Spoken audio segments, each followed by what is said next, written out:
আমরা তো বড়লোক হইছি, তাহলে বড়লোক হইলে তো আমার ভ্যাটের পরিমাণ তো কমায় যাওয়ার কথা। আমার ভ্যাট পরিমাণ বাড়ছে কেন? গরিব মানুষের যারা উপদেষ্টা মণ্ডলী হয়েছেন তারা কেউ গরিব মহল থেকে ওঠেন নাই, তারা গরিব মানুষের কষ্ট বোঝা মানুষটা, তারা সমাজের এলিট আপার ক্লাস।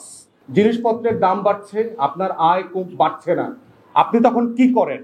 আপনি কি জোর করে ঋণ করে খান, না আপনি খাওয়ার পরিমাণ কমায় দেন, আপনি বাজারের পরিমাণ কমায় দেন? আগে 7 দিনে গরু গোশত খেতেন, এখন 2 সপ্তাহে খান, মাসে একবার খান। আগে প্রতি সপ্তাহে বেলি রোডে গিয়ে সুলতানস ডাইনি খেতেন, এখন আপনি মাসে একবার খাচ্ছেন। তাহলে রাষ্ট্র কেন এটা করছে না?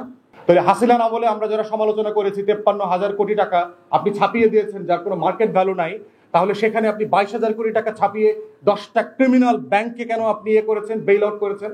তাদের কিন্তু বন্ধ করে দেওয়ার কথা ছিল।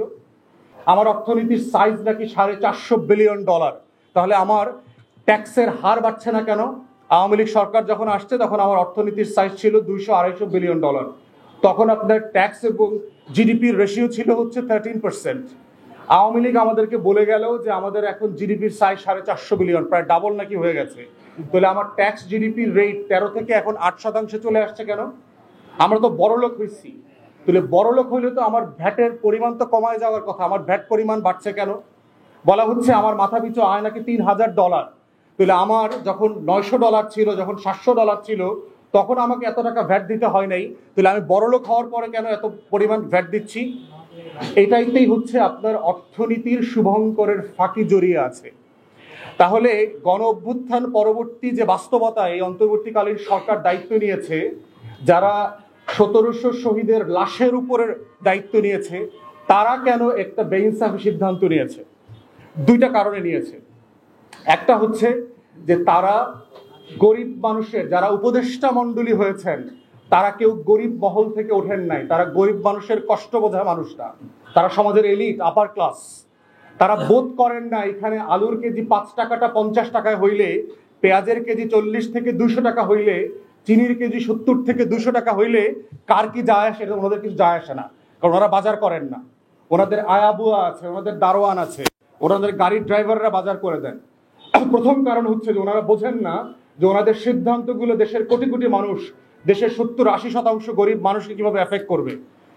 দ্বিতীয় যে কারণটা ওনারা বোঝেন নাই, যেটা ভুল করেছেন, সেটা হচ্ছে ওনারা খরচ ব্যয় সংকোচনের নীতিতে না গিয়ে ওনারা গরিব মানুষের উপরে ভোগান্তিকে পুঁজি করে টাকাও আয় করবার একটা পদ্ধতিতে গেছেন, যেটা হচ্ছে একটা পুঁজিতান্ত্রিক আমলাতান্ত্রিক বাস্তবতা। এক্সাম্পল দেই আপনাদের, বারবার ট্যাক্স বাড়ে, বারবার ভ্যাট বাড়ছে, শুল্ক বাড়ছে আমাদের উপরে। আমলাদের সুযোগ সুবিধা কমানোর কি কোনো আয়োজন আপনারা দেখতে পাচ্ছেন? বাংলাদেশে আমলারা শুধু গাড়ি পায় না, তার ড্রাইভার এবং তেলের খরচের জন্য প্রতি মাসে 50,000 টাকা সে ক্যাশ পায়। তাহলে আপনি কত সুযোগ সুবিধা দিবেন তাকে?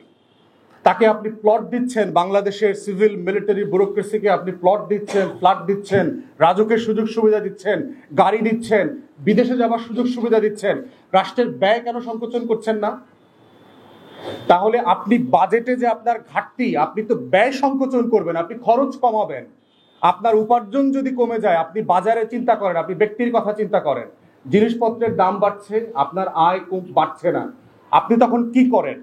আপনি কি জোর করে ঋণ করে খান, না আপনি খাওয়ার পরিমাণ কমায় দেন, আপনি বাজারের পরিমাণ কমায় দেন? আগে 7 দিনে গরু গোশত খেতেন, এখন 2 সপ্তাহে খান, মাসে একবার খান। আগে প্রতি সপ্তাহে বেলি রোডে গিয়ে সুলতানস ডাইনি খেতেন, এখন আপনি মাসে একবার খাচ্ছেন। তাহলে রাষ্ট্র কেন এটা করছে না? যে আমার উপার্জন নাই, আমার ব্যাংকে টাকা নাই, আমি ঋণ করে, আপনি দেখেছেন ব্যাংকগুলোকে বেইল আউট করেছে, 10টা ব্যাংকে 22,000 কোটি টাকা চাপিয়ে দিয়েছে। তাহলে হাসিনা আমলে আমরা যারা সমালোচনা করেছি 53,000 কোটি টাকা আপনি ছাপিয়ে দিয়েছেন যার কোনো মার্কেট ভ্যালু নাই, তাহলে সেখানে আপনি 22,000 কোটি টাকা ছাপিয়ে 10টা ক্রিমিনাল ব্যাংককে কেন আপনি করেছেন, বেইল আউট করেছেন? তাদের কিন্তু বন্ধ করে দেওয়ার কথা ছিল।